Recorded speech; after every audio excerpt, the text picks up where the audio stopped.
अस्सलाम वालेकुम स्टूडेंट्स। आज हम ग्रुप फ्रीक्वेंसी डिस्ट्रीब्यूशन की एग्जांपल्स करेंगे। एग्जांपल है आपके पास, statistics test score of 50 students construct a frequency distribution. ठीक है, आपके पास 50 स्टूडेंट का जो डेटा है वो गिवन है और आपको कहा है कि आप कंस्ट्रक्ट करें फ्रीक्वेंसी डिस्ट्रीब्यूशन। ये आपके पास डेटा गिवन है। ठीक है, स्टैटिस्टिक्स के टेस्ट में जो है स्टूडेंट ने ये मार्क्स ऑब्टेन किए, मतलब 51, 56, 61, 70, 68, 67, 72, 75, 74, फर्दर मोर बहुत ज़्यादा। ठीक है, अब मैंने क्या कहा था कि जब आपके पास डेटा जो है वो बहुत ज़्यादा होते हैं तो आप उसमें सिंपल फ्रीक्वेंसी डिस्ट्रीब्यूशन कंस्ट्रक्ट नहीं करते, हम क्या करते हैं उसमें जो आपका ग्रुप फ्रीक्वेंसी डिस्ट्रीब्यूशन होता है वो कंस्ट्रक्ट करते हैं हम। ठीक है, तो यहाँ पर कितनी ऑब्जर्वेशन है आपके पास? 50 ऑब्जर्वेशन है, तो हम यहाँ पर क्या कंस्ट्रक्ट करेंगे? ग्रुप फ्रीक्वेंसी डिस्ट्रीब्यूशन कंस्ट्रक्ट करेंगे। ठीक है, अच्छा, अब ग्रुप फ्रीक्वेंसी डिस्ट्रीब्यूशन कंस्ट्रक्ट करने के लिए हमारे पास कुछ इंपॉर्टेंट टर्म्स थे ना, लाइक रेंज, विड्थ और क्या कहते हैं क्लास, नंबर ऑफ़ क्लासेस, तो उसको हम डिसाइड कर लेंगे। सबसे पहले आप अपने डेटा को देखिए। ठीक है, हमें इसे अरेंज करने की, जब आप ग्रुप फ्रीक्वेंसी डिस्ट्रीब्यूशन बना रहे होते हैं तो इतनी रिक्वायरमेंट नहीं होती है। अगर आप चाहो तो असेंडिंग ऑर्डर में अरेंज कर सकते हैं, पर रिक्वायरमेंट नहीं होती है। ठीक है, क्योंकि 50 ऑब्जर्वेशन है तो अरेंज करने में ही काफ़ी टाइम लग जाता है, तो हम यहाँ पर अरेंजमेंट वाला काम नेसेसरी नहीं होता।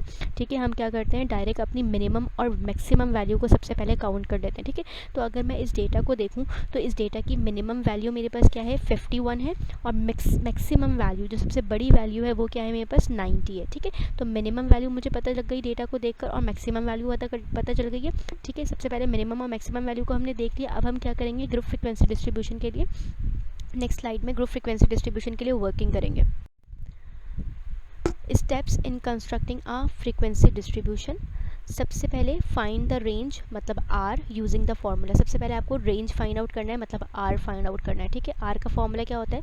Highest score minus lowest score, मतलब maximum value minus minimum value. ठीक है, तो मैक्सिमम वैल्यू मिनिमम वैल्यू हम सबसे पहले फाइंड आउट करेंगे। देन उसके बाद compute for the number of classes, class interval M which is depend on own. ठीक है, फिर सेकंड स्टेप में आप क्या करते हैं, नंबर ऑफ़ क्लासेस जो है वो कंप्यूट करते हैं कि आप क्या नंबर ऑफ़ क्लासेस लेकर इस पर काम करेंगे। और थर्ड स्टेप क्या होता है, compute for the class width. आप क्लास विड्थ फाइंड आउट करते हैं, जिसका फॉर्मूला होता है h is equals to range divided by m। ठीक है, यूजिंग द फॉर्मूला, इसके थ्रू आप विड्थ फाइंड आउट करेंगे। ठीक है,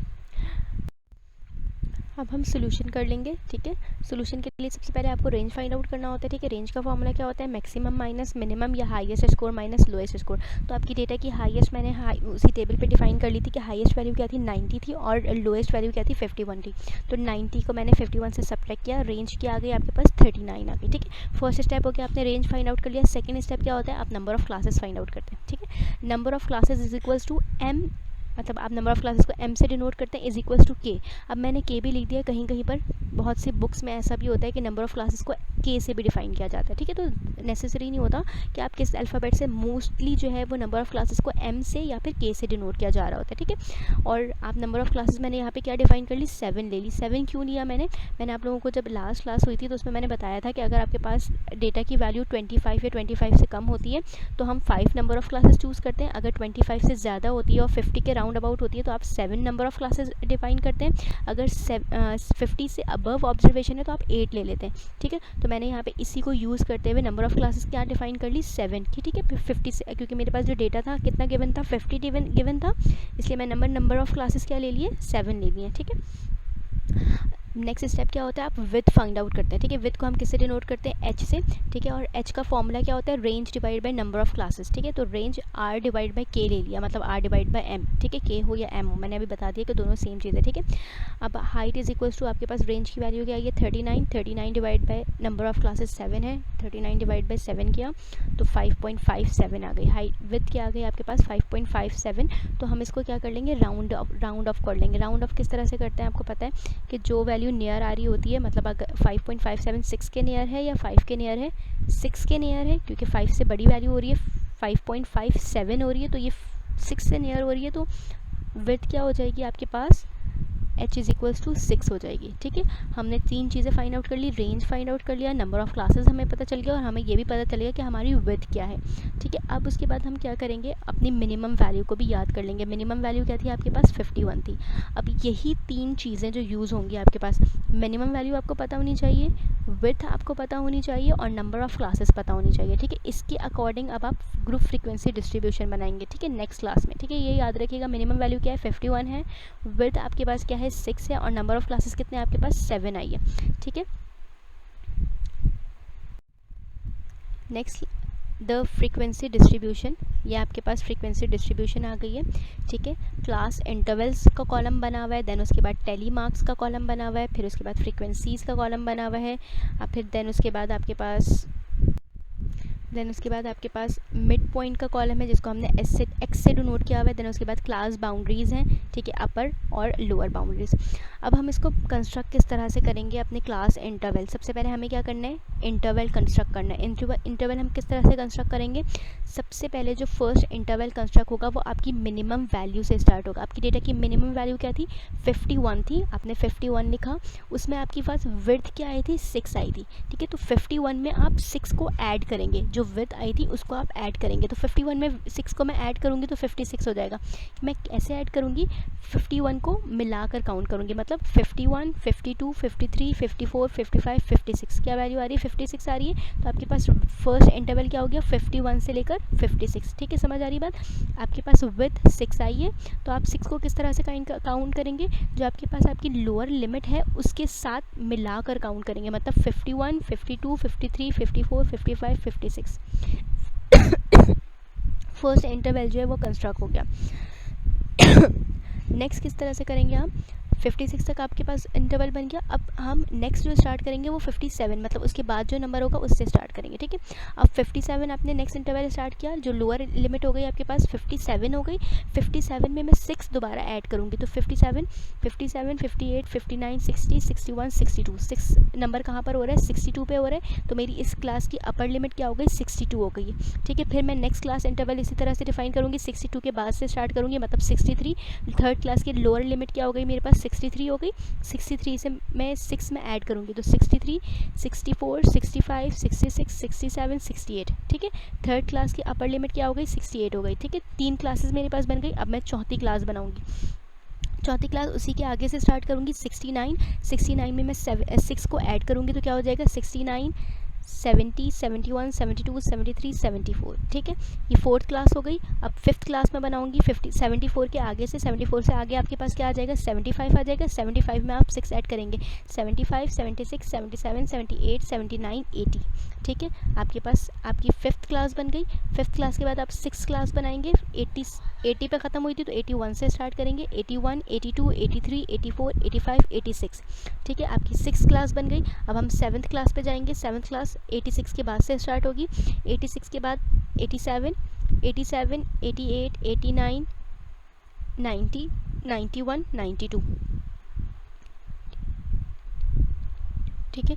ये अब आपके पास 7th क्लास आपकी कंप्लीट हो गई। अब आपने क्या चूज़ किया था, नंबर ऑफ़ क्लासेस 7 चूज़ किया था, तो ये नंबर ऑफ़ क्लासेस आपके पास कितनी बन गई, टोटल 7 नंबर ऑफ़ क्लासेस बन गई, ठीक है।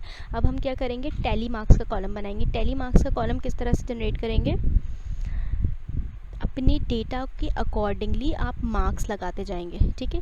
अगर मैं ये कहूँ कि आपके पास जो आपकी प्रीवियस स्लाइड थी जिसमें आपका डेटा गिवन था, तो उस डेटा की फ़र्स्ट वैल्यू आपके पास क्या थी 51 थी, तो 51 कौन से इंटरवल में लाया कर रहा है, फर्स्ट इंटरवल में लाया कर रहा है, तो मैंने वहाँ पर एक टैली मार्क लगा दिया, ठीक है। सेकंड वैल्यू क्या थी आपके पास, जो डेटा गिवन था सेकंड वैल्यू थी आपके पास 56, ठीक है। तो 56 पर मैंने एक मार्क लगा दिया, मतलब 51 से लेके 56 कौन से इंटरवल में लाया कर रही है, फर्स्ट इंटरवल में लाया कर रही है, तो मैंने वहाँ पर एक मार्क लगा दिया, ठीक है।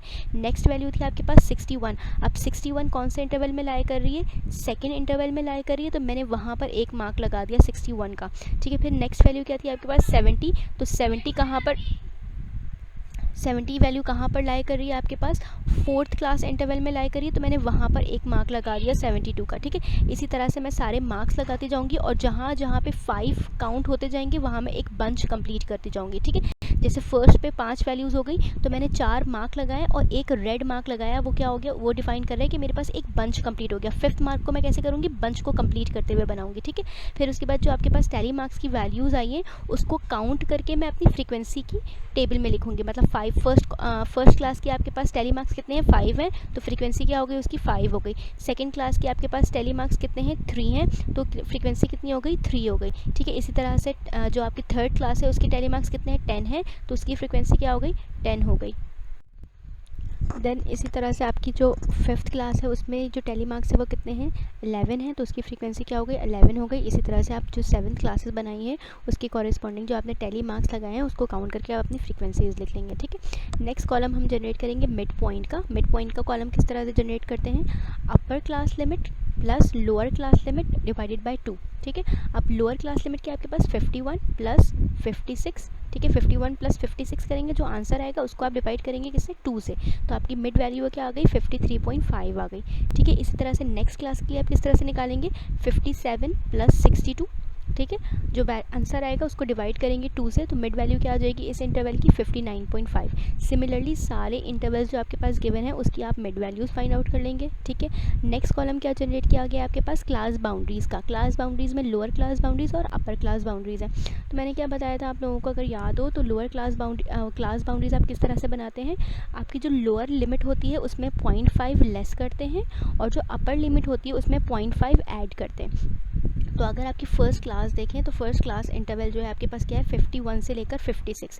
अब फर्स्ट इंटरवल की जो आपकी लोअर लिमिट है वो क्या है, 51 है, और अपर लिमिट क्या है, 56 है। तो लोअर लिमिट में क्या करूँगी मैं, 0.5 को लेस करूँगी, मतलब 51 में से मैं माइनस करूँगी 0.5 को, तो क्या आ जाएगा 50.5। तो ये क्या बन गई, लोअर क्लास बाउंड्री बन गई मेरे पास, ठीक है। और अपर क्लास क्या थी आपके पास, 56 है, तो 56 में 0.5 ऐड करूँगी, तो क्या हो जाएगा, 56.5 प्लस करूँगी तो 56.5 हो जाएगा। तो ये क्या बन गई आपके पास, अपर क्लास बाउंड्री बन गई फर्स्ट क्लास की, ठीक है। इसी तरह से मैं सेकंड क्लास की लोअर क्लास बाउंड्री को लोअर क्लास लिमिट को लोअर क्लास बाउंड्री में कन्वर्ट करूँगी, ठीक है। लोअर क्लास लिमिट क्या है आपके पास, 57 है, 57 में आप 0.5 लेस करेंगे तो क्या वैल्यू आ गई आपके पास, 56.5, ठीक है। ये सेकंड क्लास की लोअर क्लास बाउंड्री आ गई आपके पास। सेकंड क्लास की अपर क्लास लिमिट क्या थी आपके पास, 62 थी, 62 में आप 0.5 ऐड करेंगे तो आपके पास क्या बन जाएगा, अपर क्लास बाउंड्री बन जाएगी। इसी तरह सिमिलरली आप सारी बाउंड्रीज कंस्ट्रक्ट कर लेंगे। ये सिंपल आपका क्या बन गया, फ्रीक्वेंसी डिस्ट्रीब्यूशन बन गया, किसका, ग्रुप फ्रीक्वेंसी डिस्ट्रीब्यूशन बन गया, ठीक है। क्लियर हो गई ये बात।